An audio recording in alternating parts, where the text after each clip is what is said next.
Amen means that we're in agreement. That's a powerful affirmation. Just counting my blessings. While you're standing, I had the opportunity to go through 5 commencement ceremonies over the last 2 days.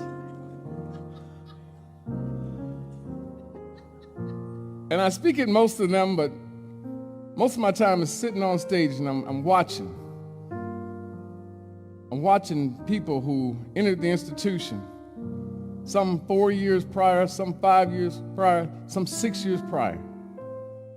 But this one young lady, it took her 13 years to get her bachelor's degree. And so we had this long talk about how will we get her on stage because she wants to walk across the stage, but she doesn't have any legs now. See, the 13 years because she got sideswiped and paralyzed. And I said, we can bring it down to you, to your seat. He said, no, I got to do this.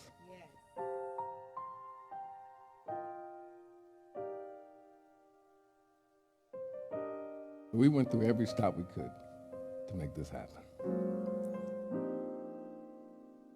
I said, we got a wheelchair. And we're going to push you across.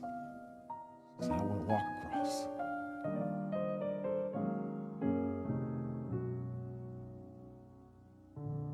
And I'm thinking to myself, this is just not possible.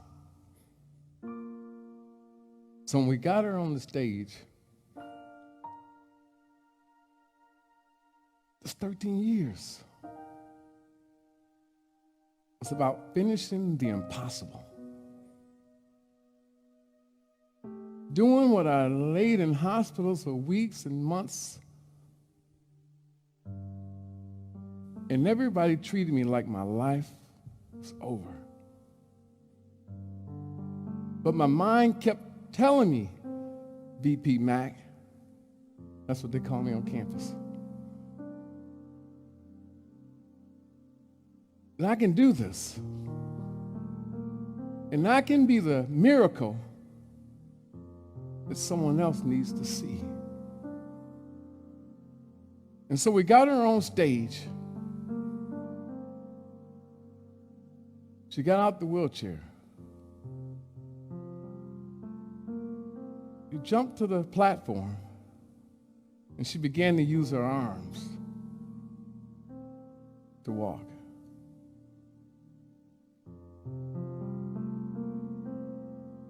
Can you just imagine that? Just picture this. Everyone was in tears. So at that point, I didn't mind being a big baby, as they say when my kids graduate. So they gave her that diploma cover. And she said, I want to hold it as I walk.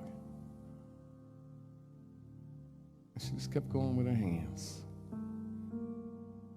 And by this time, everybody, I'm looking at the audience because I love dynamics of the room and studying.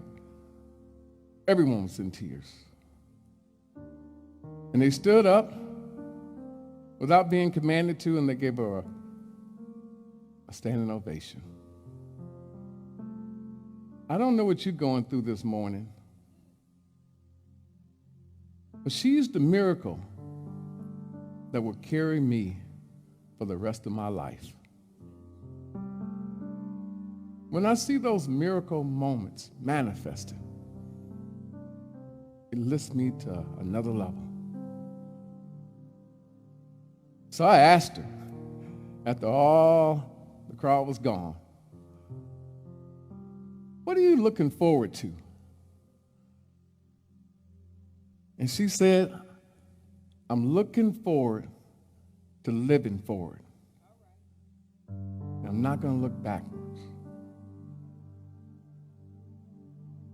I'm looking forward to living forward. So that's our message for the day. I don't care what happened to us, what didn't happen for us. We got to be in that mindset of I'm looking forward to living forward. Can we say that together? I'm looking forward to living forward. And that's the mindset we want to be in the rest of the year. She set the bar so high for us, didn't she? Every time I offered her a crutch, she said no. There's a miracle at the next step and the next stage. A lot of times we want to see the miracle, don't we? But who wants to have the thought of reaching a Red Sea and the Red Sea is closed? And you got to use all you can, all your faith, to believe that if I go forward, if I go to that Red Sea, it will part for me. If I go to that wall and I see it's all around, that if I keep walking around that wall, it'll come tumbling down. We got to go there. Sometimes we need to go back to basics. And so right now with this affirmation, you know I love affirmations to start and close the message, don't y'all? But they have to be powerful, to be meaningful, to be purposeful. I want to go back and pull out an oldie but a goodie.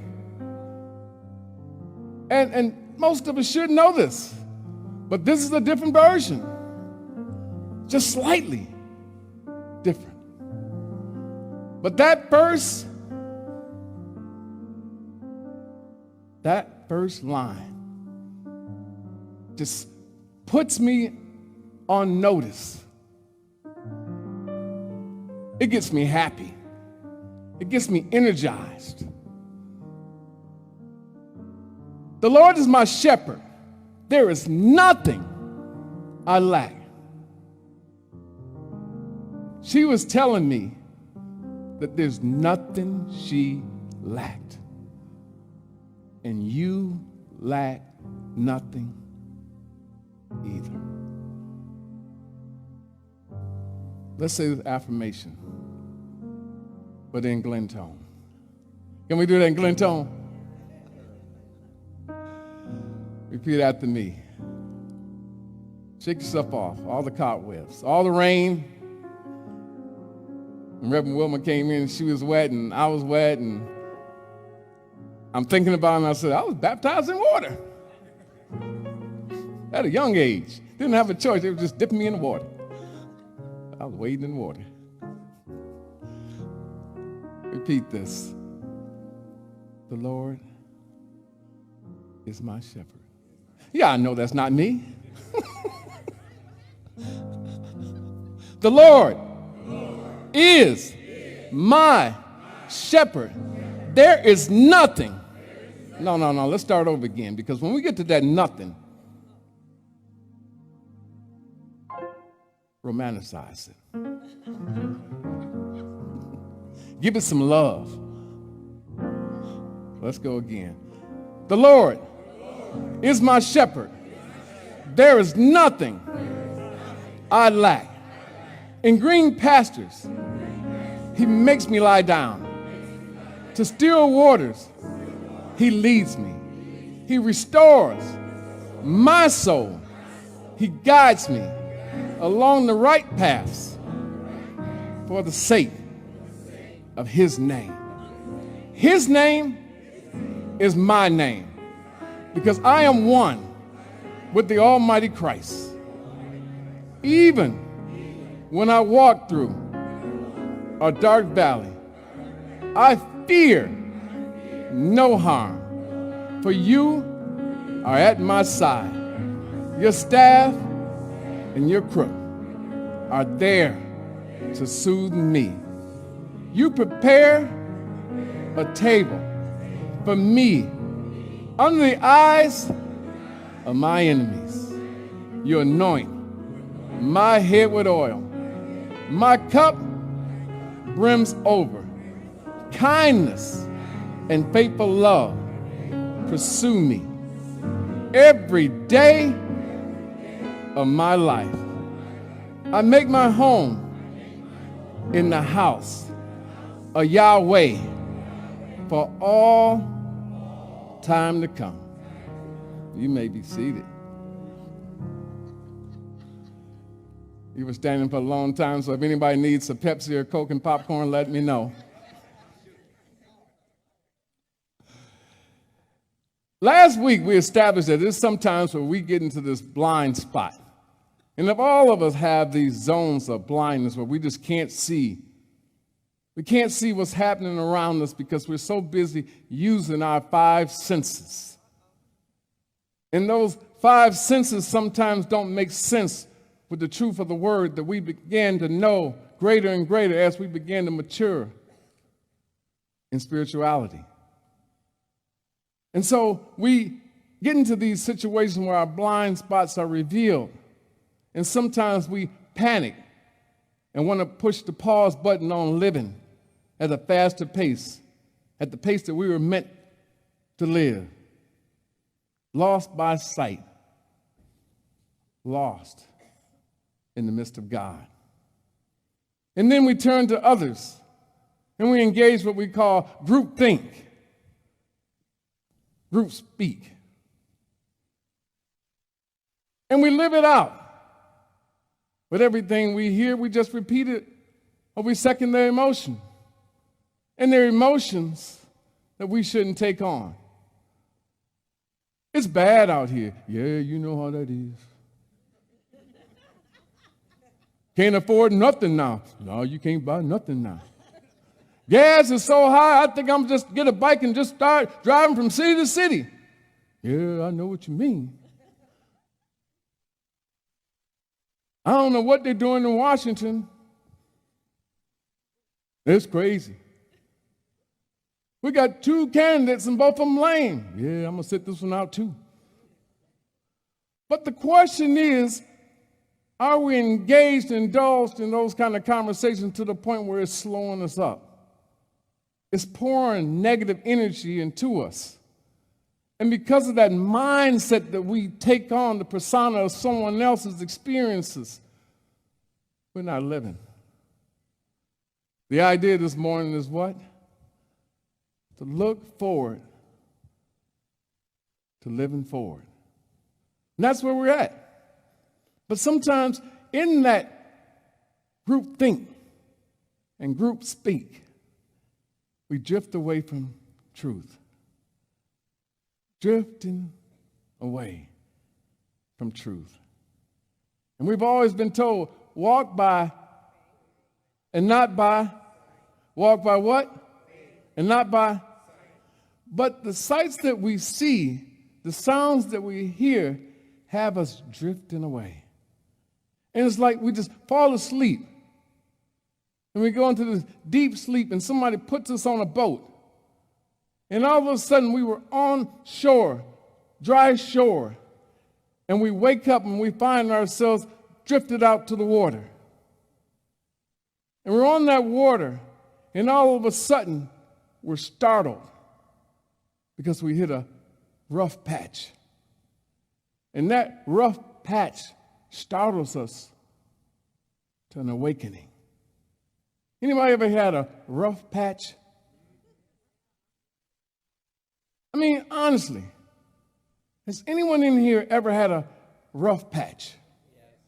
Where things just didn't seem to be coming together, ends weren't meeting. And we have a situation, the car note is due, and the funds are low. The house note is overdue. The foreclosure notice is in the mail. The relationship is rocky. The job is not fulfilling as it used to be. And I'm searching for other opportunities, but nothing is appearing. I'm in a rough patch. And I don't know what to do. Anybody ever been in a situation where you were in a situation where you didn't know what to do? Where you wanted to do better, but you couldn't think of how to do better, and you didn't think your prayers were being answered, and you're just in a rough patch. So y'all can relate to me?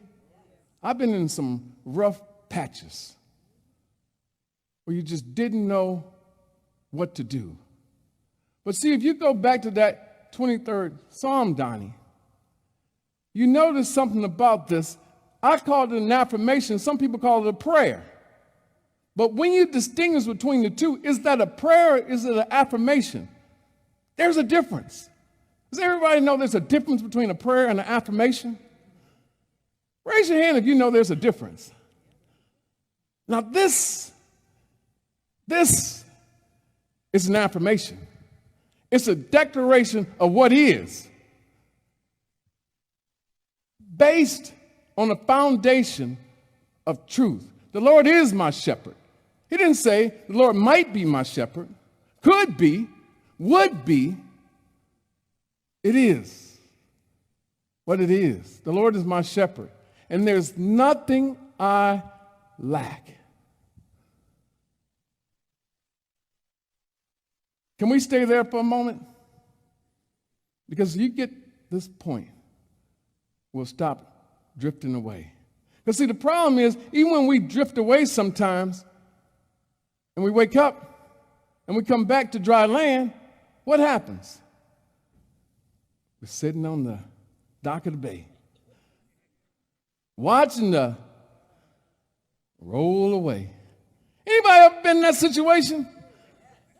Well, you know you're safe and secure because you've been doing what you're doing. And you've been doing it so long that it's a safe place to be.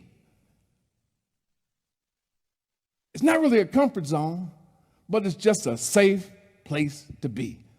Because I've been here so long, I can wake up tomorrow morning, do the same thing, go to bed, wake up and do it again. You ever been in that situation? That is.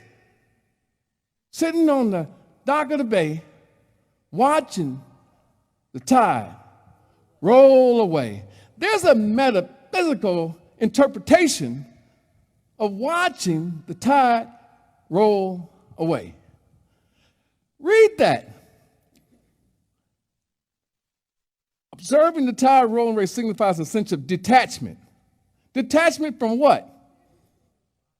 The ebb and flow of what? Life currents.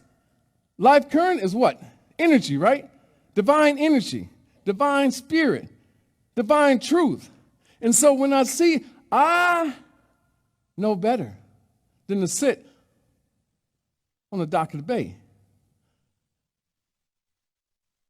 It could represent a feeling of being out of sync with the natural rhythms of the universe. The natural rhythms of the universe is what? God said, I know the plans I have for you. Plans to do what? Prosper you.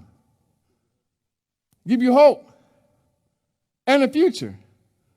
So God says, this is the plan I have for you. And I knew you. I knew you before you were in your mother's womb. Now that's a knowing beyond knowing somebody. You don't have a best friend that knows you that well. That I knew you before you were in your mama's womb.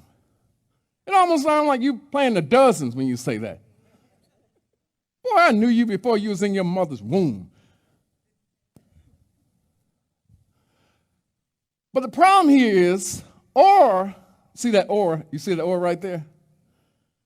Or a passive acceptance of the circumstance without actively engaging in the process of transformation or growth. That's what I'm talking about. If we're sitting on the dock of the bay, watching the tide roll away, what are we doing? We're passively accepting the circumstances without actively engaging in the process. I'm interested, Brett, in actively engaging in this thing called life and living. Do we know there's a difference between life and a difference between living? Do we understand that? Because those words, I see people trying to spell them out in sentences, and they always get them wrong. They think they're interchangeable until you check the grammatics, and you realize you used the wrong one. Life and living are not the same thing. And so you have to be in this active process because we don't want to continue to accept the circumstances. And I have a problem with that one thing. God grant me the serenity. Say that louder. God grant me the serenity that I cannot change, and wisdom to know the difference. It's problematic because I don't know what I don't know. And so if I put something in the box that says I can't do, I don't have any control, what happens then? I go back to passively accepting the circumstance without actively engaging in the process. You see what I'm saying? It's too many times where we say, I can't do it. I hear it a lot of times. Why aren't you doing what you're supposed to be doing? Because if you do what you're supposed to be doing, your life will change. I can't do that. I can't. How do you know you can't? Because I'm passively accepting circumstances without actively engaging in the process. You get it? Are we guilty of that sometimes? Just sitting on the dock of the bay, watching the tide roll away. See, that water is ideas. Ideas able to cleanse you, moving you through a series of thoughts, thousands of thoughts per minute that we experience. But at some point, you have to still the mind and realize there's greater opportunities. And so things are not happening fast enough for me. We said the rent is due, car note is due, the relationship is not what we want it to be, the job situation is not optimum, and so what do we do? Can somebody ask me, what do we do? I'm glad you asked me.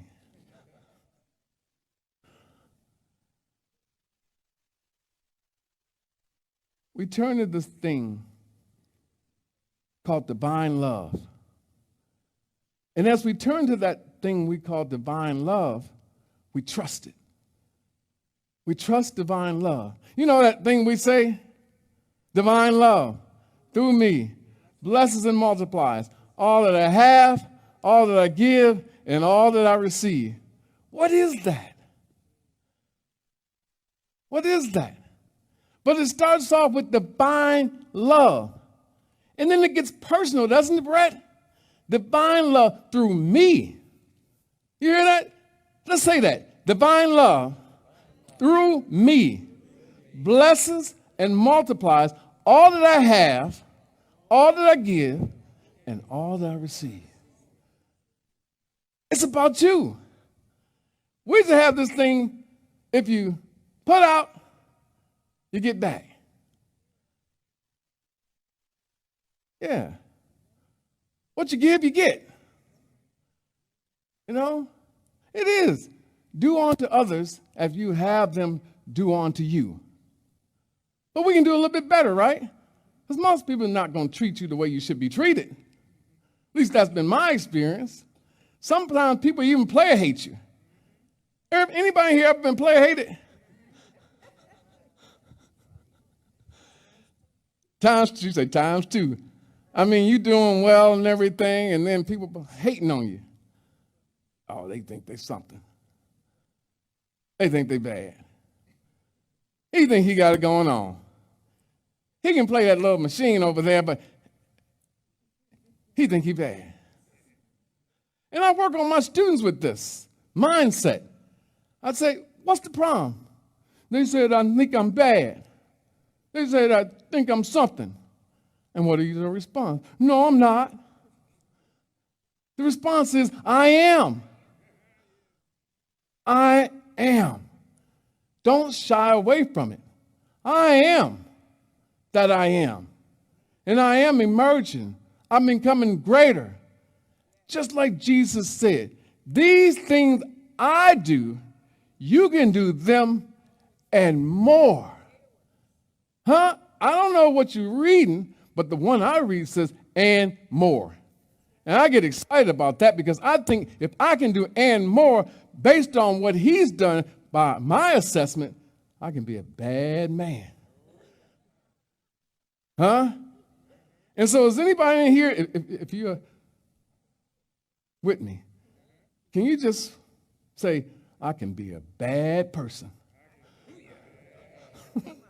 And that's what, she didn't add Superfly, shut your mouth. But it's this divine love that I want to focus on, because we talk about it and I read about it, particularly in the unity movement, New Thought, but no one ever goes deep in it. Divine love through me blesses and multiplies all that I have, all that I give, and all that I receive. All I do 7 times a day is I take a dose of that. I stop what I'm doing and I recite that affirmation. It's not a prayer, it's an affirmation. Let's go deeper into this, because if we understand that we drifted away, we can drift back.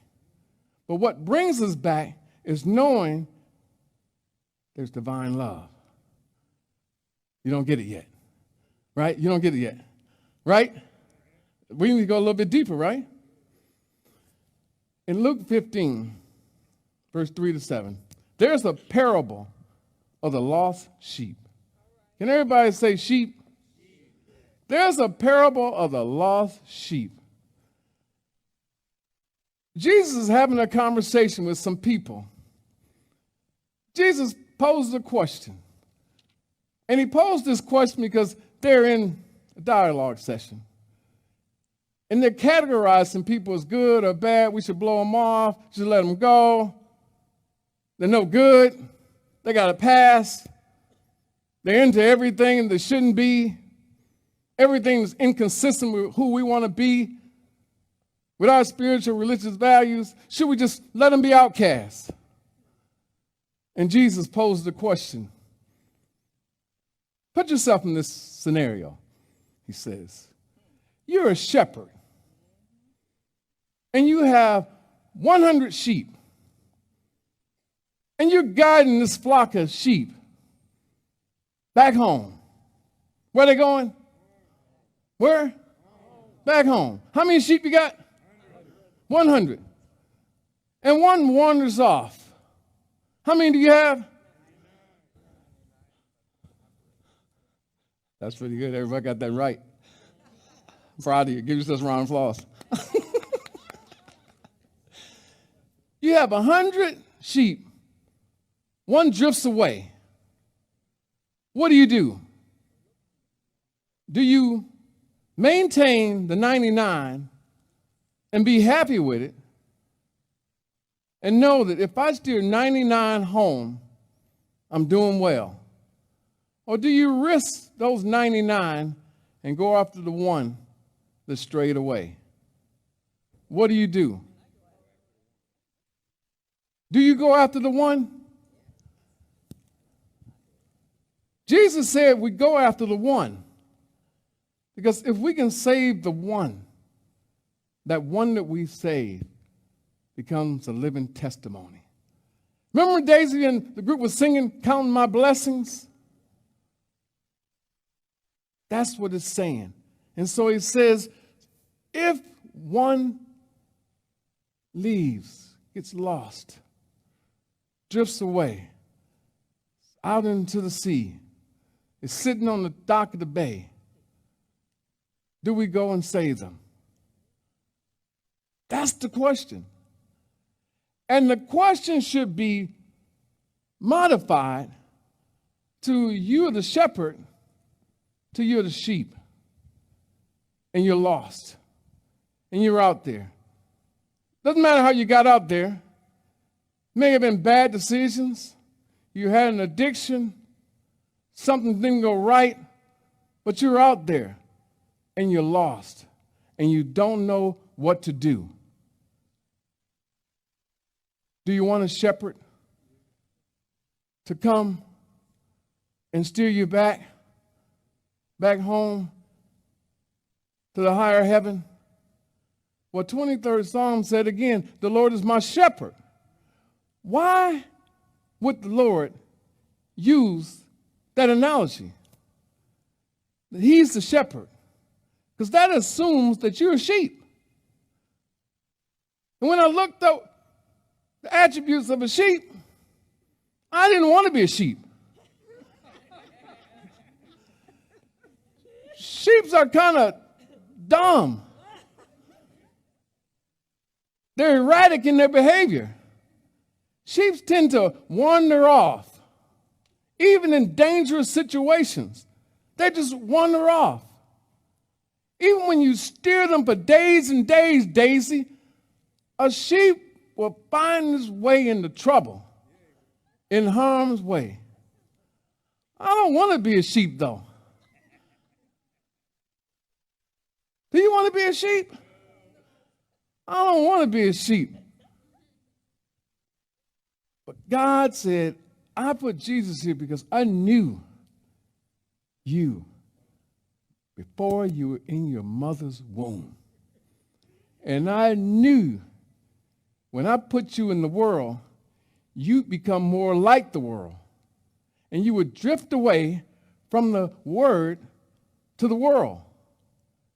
And when you get lost, at some point, you're going to need a shepherd to steer you home. And so a lot of us, all of us, I'm going to take liberties in here. If anybody in here is over 10 years of age, I think I have the right to call you at least a one-time sheep. Well, Wilma made us do it. She went there. I wasn't going to do it, but now we got to do it. Y'all know I would not make y'all do this, but let's say it. Bah. She made me go there. I thought about that this morning. I said, no, I'm not going to do that. I love these brothers and sisters too much, but I need to hear y'all say bah one more time. Bah. Because we've all been sheep at some point in our life, and we still are sheep. Because there's so many times where we have a series of choices to make, and we don't always make the best decisions, most of the time because we're using feelings and emotions as the basis for decisions. But we're not using sound principles, spiritual practices. We're just all about emotions. All about emotions. I'm a sucker for can you help me?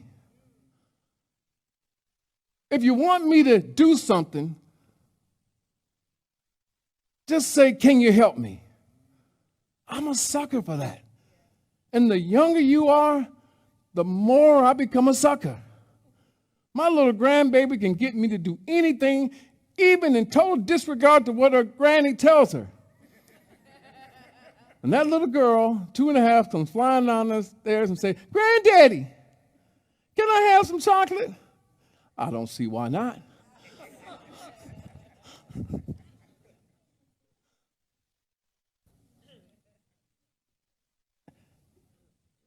And so what we want, knowing that our tendency is to be more like sheep than shepherds in our own life, what we need is what we call divine love that's predicated on amazing grace. So all of us need divine love. It's the basis, it's the engine, it's the gasoline by which we function. But we need amazing grace. That grace, that's amazing. Anybody here know what I'm talking about? When you look back over the course of your life and you say, how did I get over? It's grace. Grace. God's grace.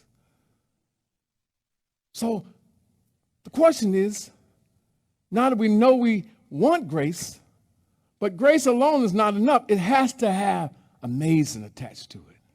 Can we say amazing grace? How sweet does that sound? Amazing grace. But that grace that we seek, we have to understand what grace is. We know what amazing is.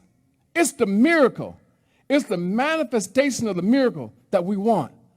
But when we attach it to grace, we have to understand what grace stands for. So can I teach you? I'll leave you alone if you just let me teach you what grace is in my mind. Grace. Amazing grace. The G is for guidance. I'm a sheep that's subject to veering off the course. And so I need the presence and the guidance of a higher power. Don't we all need that? A spiritual force that's just so great that it pushes us back. It's like a wind blowing so hard that pushes you where you need to be. Guidance.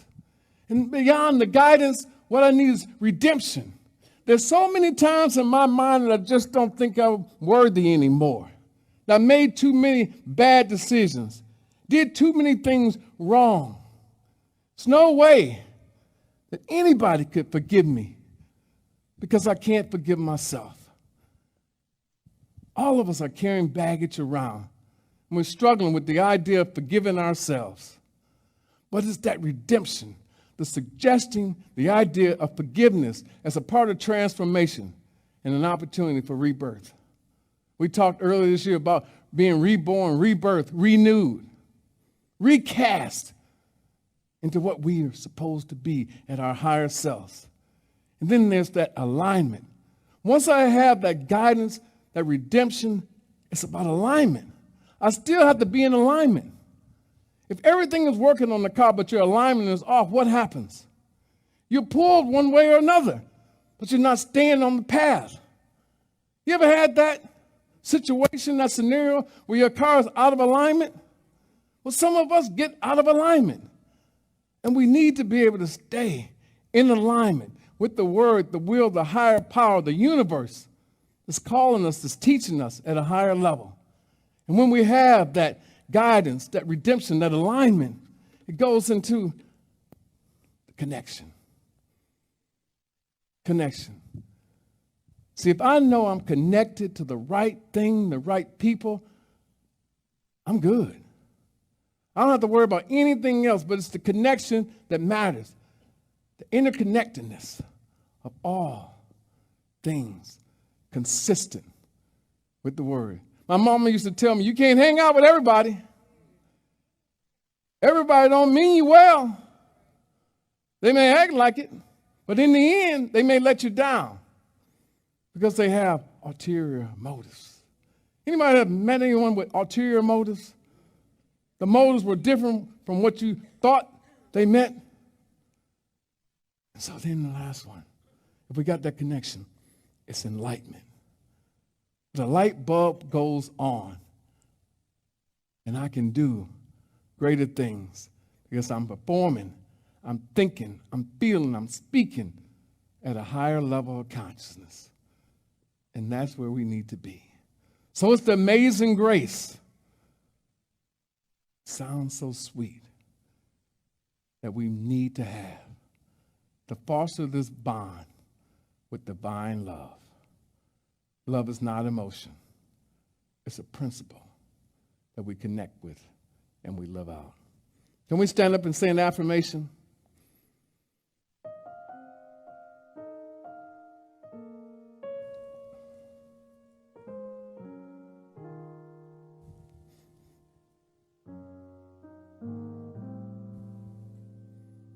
I'm just asking you to just commit. Hey, little sheep, I see you.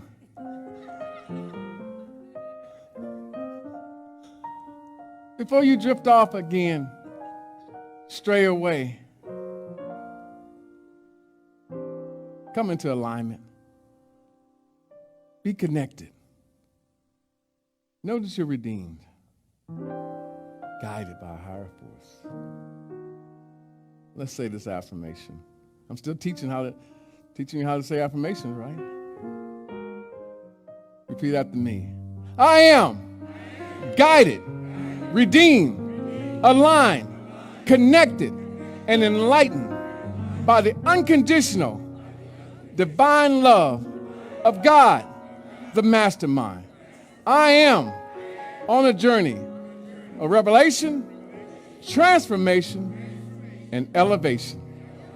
And so it is.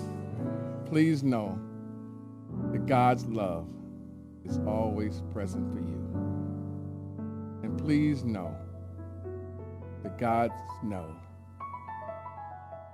even in your sheepish tendencies,